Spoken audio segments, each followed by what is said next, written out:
Hi, it's Matthew Graves from Quick Start Coach with your free session on how to turn strangers into friends and friends into customers. In today's workshop, I'm going to show you why the business model that most online gurus recommend is broken and what you should do instead. After the end, I'm going to let you know how you can get some more help and answer any questions that anyone has about the presentation or about your business as a whole. Hopefully that all sounds good. If you can let me know in the chat, that would be great. All right, good. I'm hosting these free workshops that I've been doing for the last couple of days simply because I'm so tired of seeing so many marketers lose money on opportunity after opportunity that are using a business model that can only work if you're an exceptional marketer and know how to target paid advertising very well. Of course, those are not the people who are joining these programs. The people joining are beginning marketers who haven't built up those skills yet. They make it sound easy. If you just buy their program, they'll show you how to do it. Once you join the program, you learn that there's all kinds of other tools that you need, all of which cost more money. Then you need to spend money on advertising using solo ads. You're now out even more money and you still haven't made a sale yet. Now the real sales pitch comes in from the program owner. He tells you that the solution to the fact that it isn't working yet for you is because you need more traffic and offers for you to be able to talk to his traffic expert. Of course, his traffic expert's really just a traffic salesperson who tries to get you to spend a few thousand more. I've seen examples where they're charging up to $8 for every person they put on your list. That's about 5 times the price that you could do it yourself for. The worst thing is that it usually isn't even your own list that you control.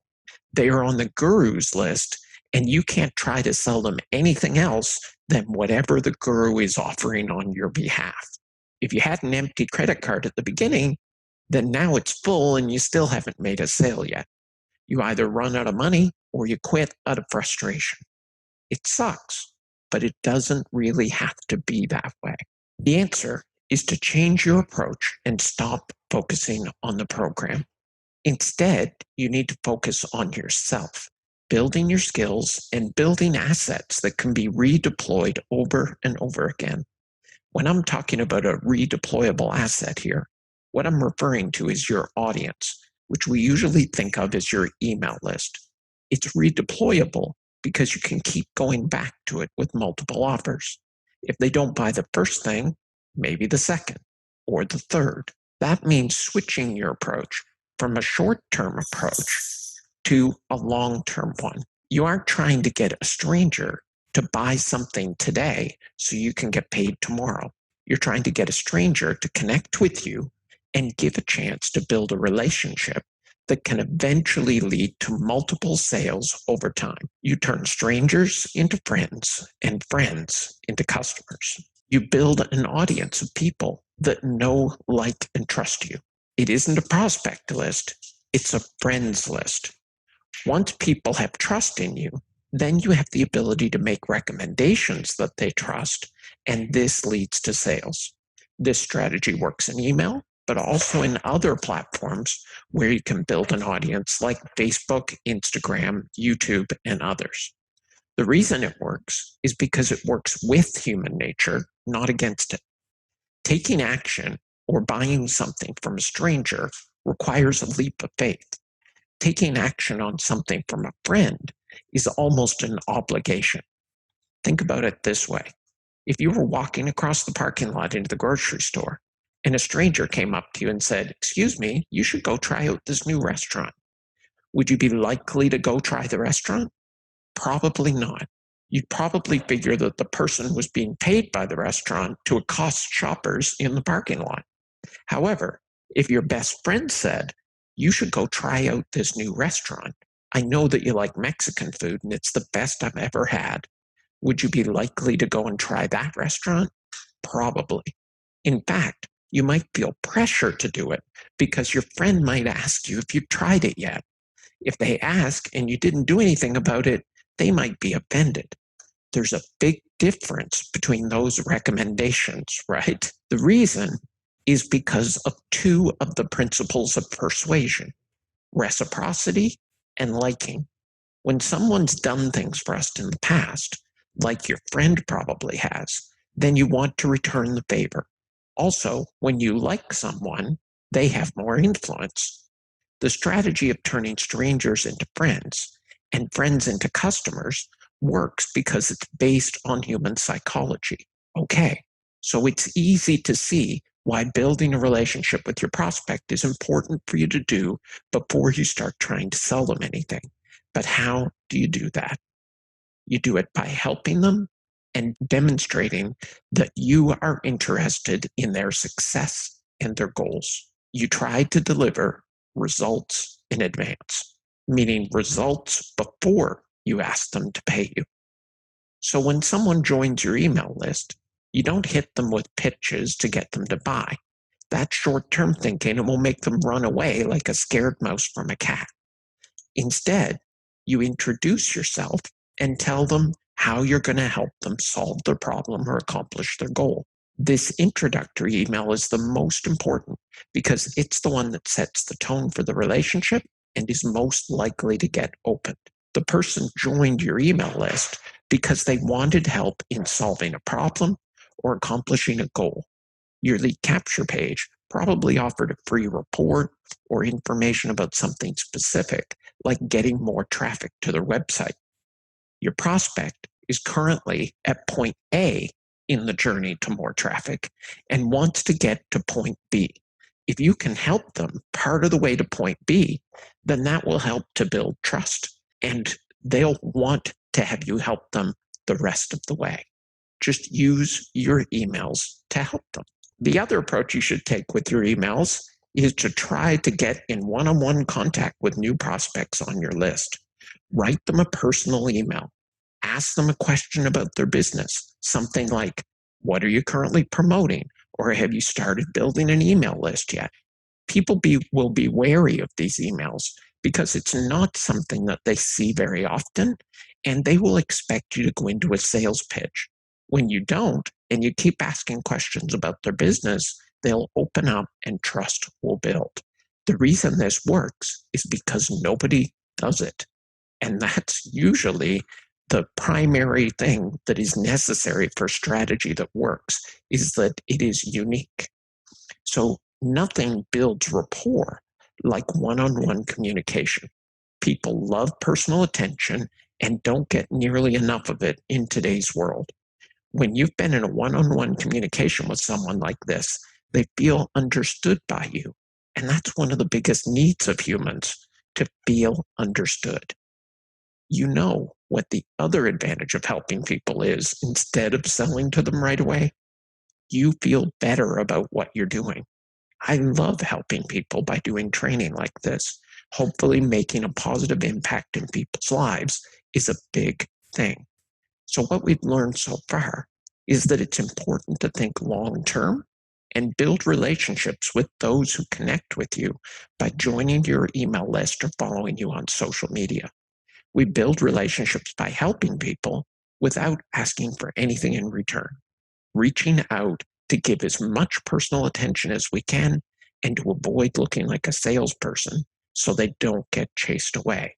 The advantage of being a beginner and the advantage of having a small list is the fact that you can give them more attention than someone with a big list can. These micro influencers, people with small lists, usually have more influence over their list than people with big lists because of the extra personal attention. So how does that translate into more income than trying to sell people up front? You need to understand the two types of marketing we do in our businesses. The first kind is front-end marketing. In front-end marketing, our goal is to go out to strangers, people who don't know who we are, who are also called cold traffic, and get them to connect with us. This is most often done by using some kind of a bribe, which we call lead magnet, like a free report in exchange for someone's email address. Some businesses sell a small product in their front-end marketing. like $7 or $10 or a book, or they'll give away a book for free plus shipping. You see these things in the big marketing funnels all the time. But the goal is not to make a profit at that point. The goal of front-end marketing is to acquire new customers and prospects at an acceptable cost. You may be paying for traffic to build your list. It might cost a couple of dollars in advertising in order to get an opt-in. If you sell a product on the front end, then the goal is usually just to offset the cost of the ads. If you can do this, then you're building a list at a lower cost or for free. So when a guru offers you a free book, you just pay shipping. Chances are the cost of the shipping is actually the cost of the book, and that's called a self-liquidating funnel. The important part to remember, though, in front-end marketing is that the goal is not generally to make a significant profit. The goal is to acquire prospects or introductory customers. The second kind of marketing is where you make your profit. This is the back-end marketing. This marketing is not targeted to cold traffic. It's not to strangers. It's targeted to warm traffic, people who already know, like, and trust you. These are the offers you make to your email list or your audience. You can find ways to make back-end offers to your list in a stealthy and non-salesy way most of the time, like putting them in the PS line, or introducing them as part of a recommendation, or talking about, here's something that you're trying to accomplish in your business. Here's the tool I use for it. Here's why I recommend it. It's an affiliate link, of course. Once the trust is established, then your recommendations of products can be introduced in a low-key way, like a recommendation of a friend. No big pitch, no scarcity, no hype, and people will buy them. So let me give you a concrete example. In my business, most of my front-end marketing is where people can sign up for free. They may be presented with an offer after they sign up for a low-cost upgrade. Usually those run from $7 to $18. That isn't where the profit is. The profit is in the back end. I focus on the lifetime value of my buyers. I know that once someone makes a purchase from me, even if it's just for $7, they're 10 times more likely to buy from me again than to someone who has never made a purchase. According to my shopping cart software, the average lifetime value of a buyer in my system is $230.70. So when someone makes a small purchase, I know that over time, they will probably buy much more from me. The best part is that that lifetime value has almost doubled in the last year as I've gotten better and better at finding and creating back-end offers that people want to buy. So let's take that a level deeper. I know that if 100 people join my sites for free, then about 5 of them will make a purchase in the first month. From the number above, I know that those 5 people will, on average, spend about $230 each over the next couple of years. So that's over $1,100 in sales from 100 free signups. If you divide 1,150 by the 100 signups, that tells me that every free signup at my sites is worth $11.50. So if I wanted to advertise, I can spend up to $11.50 per signup and still make money in the long term. If I took the short-term approach and I only looked at what they would purchase in the first 30 days, or I didn't have good back-end offers, then each free sign-up would be worth less than $1. So this works exactly the same with your list. When you get people on your list who have a solid relationship with you, then that can be very profitable for each true fan. For example, I have about 100 people on my sites that account for 80% of my total revenue. They've spent tens of thousands of dollars on my products and offers over our relationship together. Some of them have been with me for almost 20 years. These are the members that I have the deepest relationship with, and there's nothing I would not do for them. Most of them I truly consider friends, not customers. I would babysit their kids, and they would probably let me. If you make a connection with someone on your list who sees you as their guide on this journey, then you could recommend all the tools and opportunities they will need and help them to be successful. This could be multiple sources of recurring revenue from a single deep connection without even selling them anything directly. The reality is that someone on this journey needs tools, and who better to recommend them than their guide? If you get out there and you start building your list and start building the relationship with those people that are on your list, what you're going to be focused on doing is trying to find your 100 people. Not everyone's going to connect with you in that way, and most will come and go. But over time, you'll build up a solid group of connections. It's just like real life. Not everyone you meet becomes your best friend. But if you aren't out there looking and connecting with people, then you'll be missing out on the opportunity.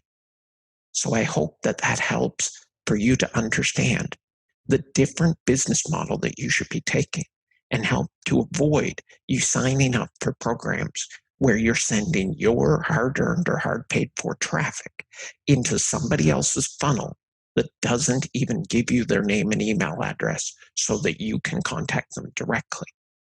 You don't want to be pitching people as soon as they make a connection with you. I mean, we all have experiences on an almost daily basis. Someone will send me a friend request on Facebook, and the second that I accept the friend request, I'll get a message from them, and it will be, "Hey, thanks for accepting my friend request. Here's a great opportunity that I think would really be good for you." So what do I do with people who immediately pitch me as soon as they make a connection? Unfriend and block, right? They're gone. Not interested at all. No discussion, no comments, not even some idle chit chat before you present me your offer. No thanks. That's not what I want friends for. And more people are feeling that way, which means you've got to go slow. In social media, it's even more so that way, because in social media, it's actually against etiquette to try to sell in social media. You can build the relationship, but then you kind of got to take it offline in order to actually, pitch a product or an opportunity. It's very, very important.